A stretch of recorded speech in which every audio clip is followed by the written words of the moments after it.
Welcome, listener, to another edition of the Coco and Dolls podcast. Real people doing real reviews.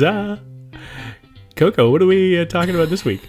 I mean, I'm not Coco. And I'm not Dolls. Hey, what are we talking about? It's been a long time, so I'm a little rusty, so you'll have to forgive me, listener, for my a little wacky intro. And we haven't been drinking today, which is stunning because there's nothing else to do today because it's gray and overcast and we're kind of stuck inside. And it's Sunday. Yeah. Yeah. So today we're talking about the first episode of season 2 of Ted Lasso. What? We are so excited that it's back. Season 1 was fantastic. Season 2 just premiered Friday on Apple TV Plus. If you have Apple TV Plus, if not, you should get it because it's only $5 a month. For Ted Lasso, come on. For Ted Lasso, you can't beat that. So just a quick overview. If you did not see season 1 of Ted Lasso, Jason Sudeikis plays Ted Lasso. He's an American college football coach. He gets hired by an English soccer team to coach their team. The owner is a woman named Rebecca. She has nefarious reasons for hiring Ted Lasso. She got the soccer team in a divorce from her husband, who loves that team more than he loves anything else in life, and she basically wanted to drive it into the ground to hurt him. Mm-hmm.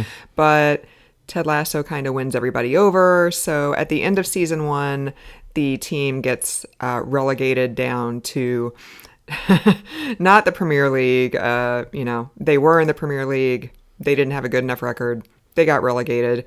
Now they are not in the Premier League. Season 2 opens. They've had 7 straight ties. Mm-hmm. So season 2, he's still coaching the team. He's kind of won everybody over with his homespun wisdom.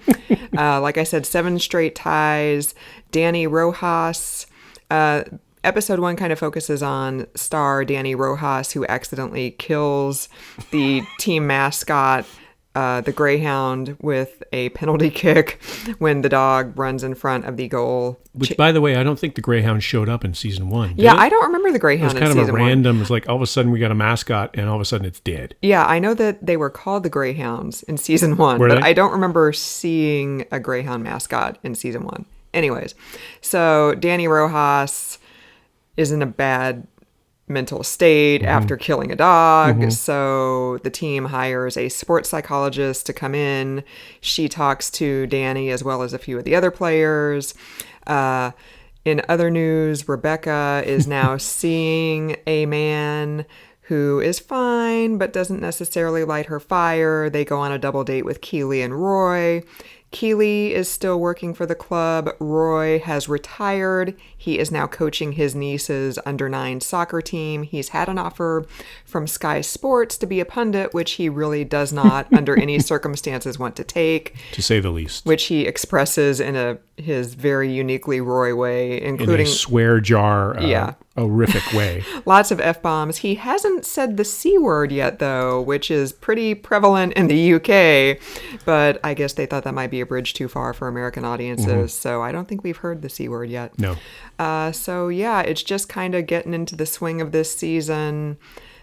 Not a lot going on with Ted Lasso in this episode. Right. He was really kind of in the back seat. He did seem to be a little bit jealous of the sports psychologist.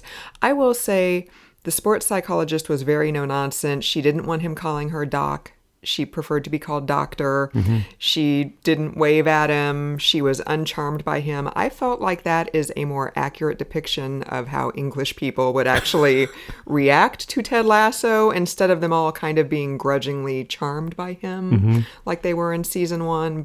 And you've spent some time there. Yeah, but that was a while ago, so things might have changed. I don't know. Anyways, do you have anything to add to the summary, Dolls? I feel like that was kind of an all over the place summary because it was kind of a little bit of an all over the place episode. Not in a bad way, but just there wasn't, I mean, there were themes, but it was just kind of like a lot of different characters doing a lot of different things in this episode. It was the appetizer for the main meal of the season. The amuse-bouche. Amuse-bouche, exactly. There we go. Well, and also this is the first time we've talked about Ted Lasso, so we should probably give some background in terms of how we came upon Ted Lasso. So one day...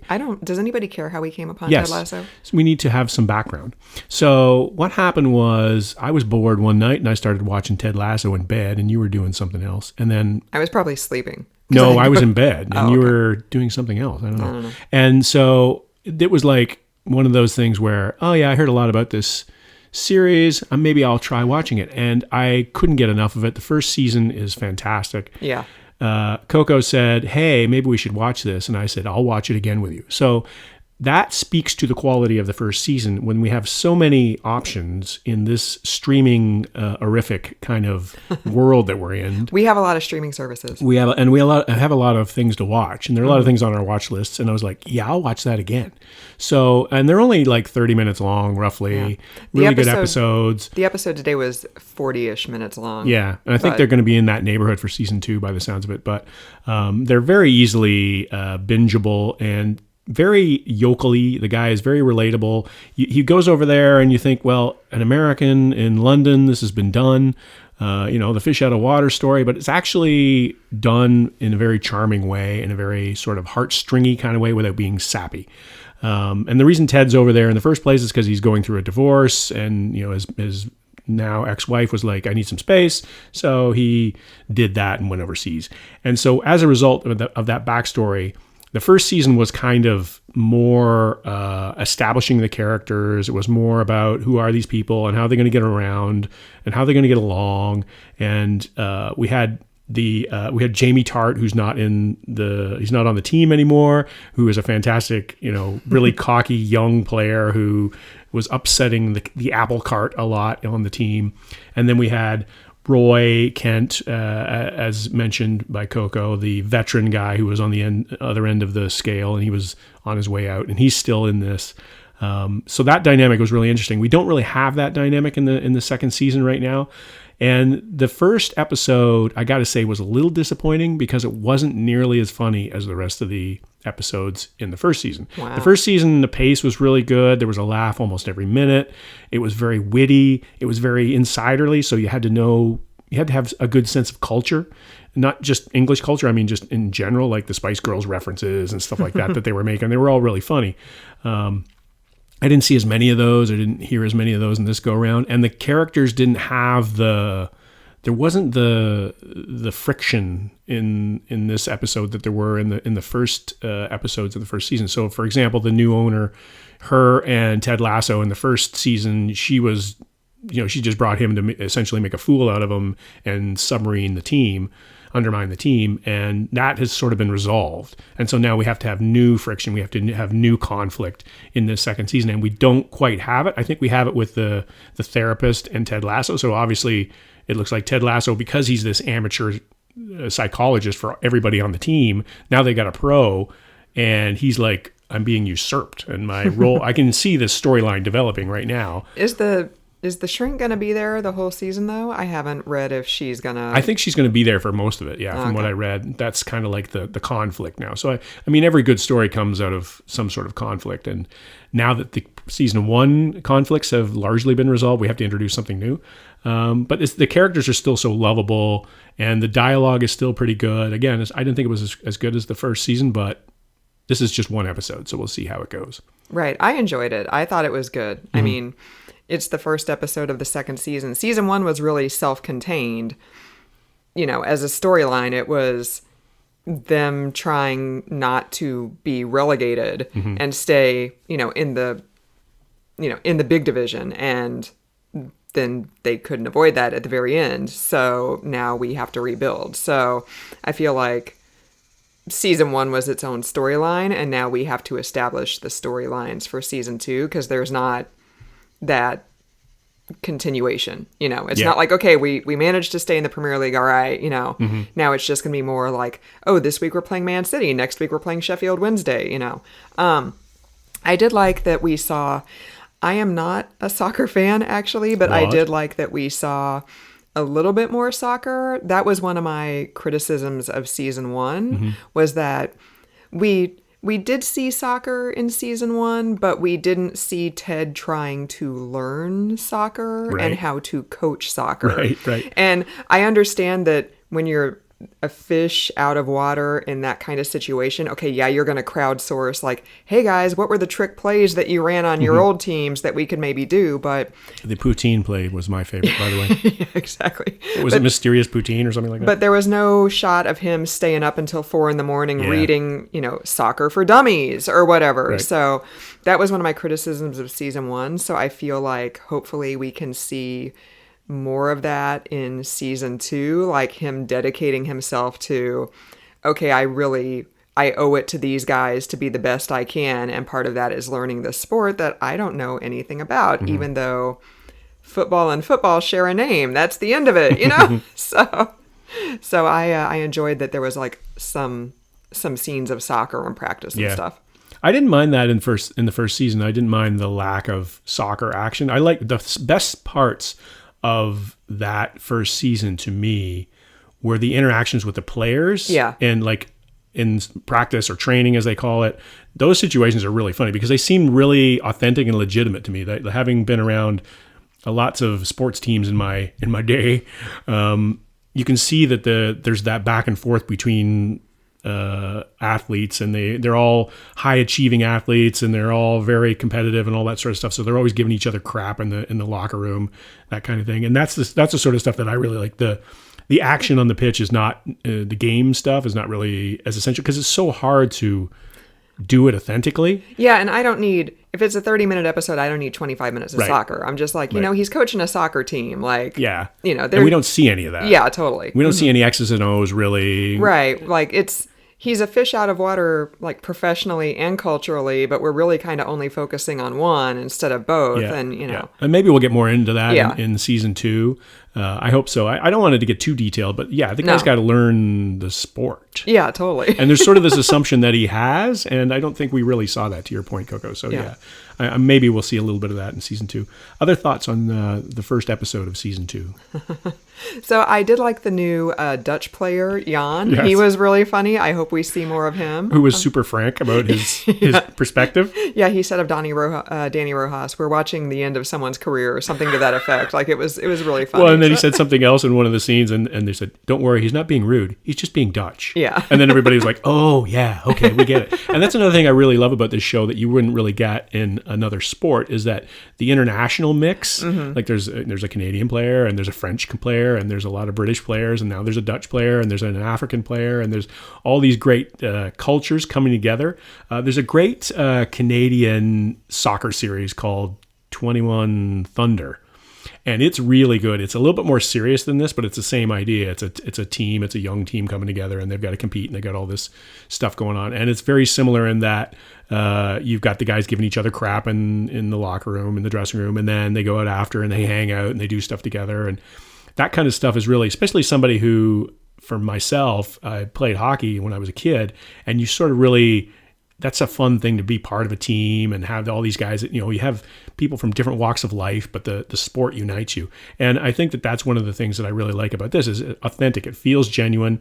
Some of the players I've read up, some of the actors have actually been players in the past, not, to that level, but like Danny Rojas played, and then he had a knee injury, and then he ended up deciding he was going to be the actor who plays Danny Rojas. And then he decided, well, maybe I'll just act. And then he turned out to be, he's one of the shining lights of this series. Like every time he comes out, it's like, Danny Rojas! And he's saying his name all the time, and football is life. And football is life! And he's just so effervescent that you just can't help it cheer for the guy. So there's a lot of great characters in this, and I hope it continues. I hope the first one, I'm a little bit disappointed, but maybe it's because I had such high hopes for season 2. Yeah, no, I enjoyed it. I thought it was good. It is only going to be a 3-season series, so I think we pretty much have season 1 is they get relegated. Season 2 is they try to work their way back up into, playing with the big boys, and then season 3 we win. Right. We win the FA Cup. So I think we kind of have like our 3-season storyline mapped out, but I enjoyed it. I thought it was funny. I liked the storylines. I hope. I'm really, really angry that linear TV seems to be coming back. Yes. And Apple TV Plus is only releasing 1 episode a week of this. I wish they would have just dumped it all on one day. And so we could have binged it, because that's legit all I would have been doing this weekend. Because when we watched season 1, I think we powered through it in like 3 days. Yeah. And that's the way I watched it the first time around too. It was like I watched it, I think, 3 nights in a row and just blasted right through it, because it's that kind of season, or that kind of series really, where you feel like you've got to, it's like, oh yeah, I can do another one of those. It's only 30 minutes. And then next thing you know, it's 4 hours later and you've done nothing but sit on the couch. Right, totally. But we should mention that it has a whole whack of Emmy nominations too. So 20 Emmy nominations, which is a record, and well-deserved. Like the guy who plays Roy Kent, who's Brett Goldstein, he got nominated. So everybody, every level of participation pretty much got recognized in Ted Lasso. Yeah, Jason Sudeikis got nominated for Best Actor, and then I think 4 of the supporting actors got nominated. Yeah, which is crazy, unprecedented, and well-deserved, I think, too. I remember saying that to you, Coco, after I watched it. It's like, that's one of the better things I've seen on TV in a long, long time. And it was, and not just because it's a light, fluffy comedy. It's actually got some depth to it. So definitely worthwhile, and worth binging. For sure. Got anything else to add? So what's your letter grade for this one, Coco? Oh, okay. Yeah, I'd say like A to A-. Oh. I enjoyed it. That's high for you, isn't it? A-, yeah. Wow. I'd give it probably 8 out of 10. That is the highest you've ever done as well. Wow. It's the best. I have to follow up my grade with actual, backing it up. But I'm going to say, 8 out of 10. And that's for the entire, I guess we should rate this episode too, because we're going to be rating the episodes. Yeah. Season 1, I'd give an A overall. Yeah. Episode 1 of season 2. Yeah. A-. A- for the same. Yeah, I'd give it probably a 7. I'd give the last season an 8, but this particular episode is a 7. It's still really good. I mean, it's still going to make you laugh, and you're still going to get choked up in spots, and it's got this variety of emotions, this roller coaster of emotions, or what do they call roller coasters in the UK? I have no idea. They probably don't have roller coasters in the UK. They're probably like very civil over there. I never went to an amusement park in the UK. Can you imagine what a UK amusement park would look like? What would they serve there? I went to Brighton Pier. But that's like just a pier where you go and look at nature, right? No, there's like a Ferris wheel, or there's the big Ferris wheel in London. There's the Eye. The Eye, that's right. But it's massive. It's more like a condo on wheels, isn't it? It's huge. Yeah. So, all right, we're getting off track. So anything else to offer on Ted Lasso episode 1, season 2? I got nothing. So thanks for joining us, listener. We appreciate it. And tune in for next episode review that we do on Ted Lasso. For another week, I'm not Coco. And I'm not Dolls.